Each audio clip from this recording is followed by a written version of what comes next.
আজি নিশা 11 বজাত কেন্দ্ৰীয় গৃহমন্ত্ৰী অমিত শ্বাহ ডাঙৰীয়া গুৱাহাটীলৈ আহিব আৰু তেওঁ ৰাতি কইনাধৰা গেষ্ট হাউচত জিৰণি ল'ব।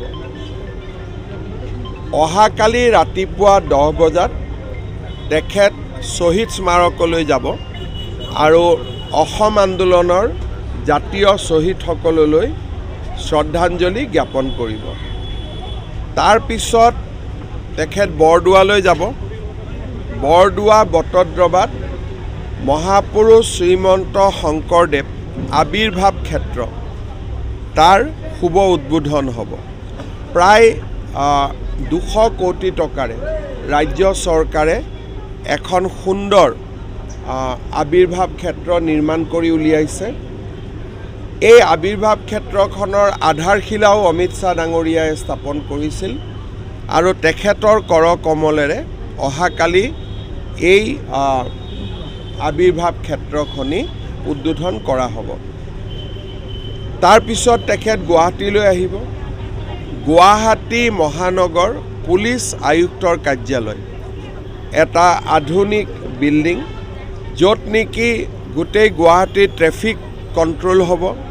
CCTV গোটেই গুৱাহাটীৰ CCTV য'ত চাই থাকিব পৰা হ'ব, তেনেকুৱা আধুনিক ব্যৱস্থা সম্বলিত গুৱাহাটীৰ পুলিচ আয়ুক্তৰ ভৱন তেখেতে শুভ উদ্বোধন কৰিব। তাতে এখন প্ৰদৰ্শনীও হ'ব। 3খন নতুন আইন, যি আমাৰ সংহিতা বুলি কওঁ, ন্যায় সংহিতা, এই ৰূপায়ণত অসমে প্ৰথম স্থান অধিকাৰ কৰি আছে আৰু এই বিষয়ে আমি এখন প্ৰদৰ্শনী কৰিছোঁ। তেখেতে প্ৰদৰ্শনীখন চাব। 4 বজাত তেখেত আমাৰ জ্যোতি বিষ্ণু আন্তৰ্জাতিক কলা মন্দিৰলৈ যাব আৰু 5000 আসনযুক্ত জ্যোতি বিষ্ণু আন্তৰ্জাতিক কলা মন্দিৰৰ শুভ উদ্বোধন কৰিব।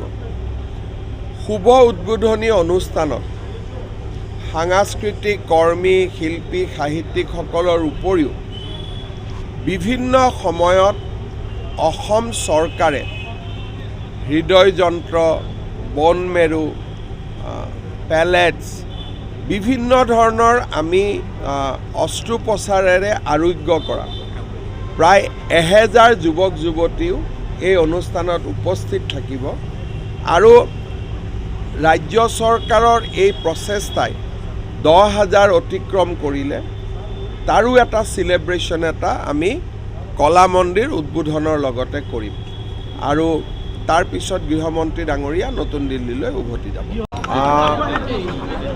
2025 চনৰ আজি শেষ মন কী বাত।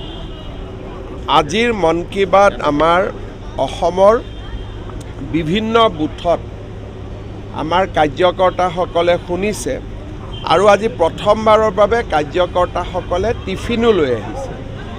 মন কী বাত অনুষ্ঠান শুনাৰ পিছত সকলোৱে টিফিনো খাব আৰু সেইকাৰণে মন কী বাত আৰু টিফিন বৈঠক দুয়োটাই এইবাৰ সংযোজিত হৈছে। আমাৰ যিটো ৰেকৰ্ড, অসমত প্ৰায় 22,000 পুলিং বুথত আমি মন কী বাত শুনো, কেতিয়াবা 100 কম, কেতিয়াবা 100 বেছি।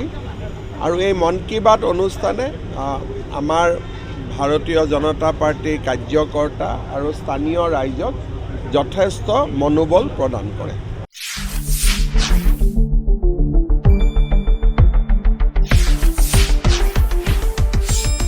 শুদ্ধ আৰু বিস্তৃত বাতৰিৰ বাবে চাই থাকক নিউজ ডেস্ক ৰিপৰ্ট।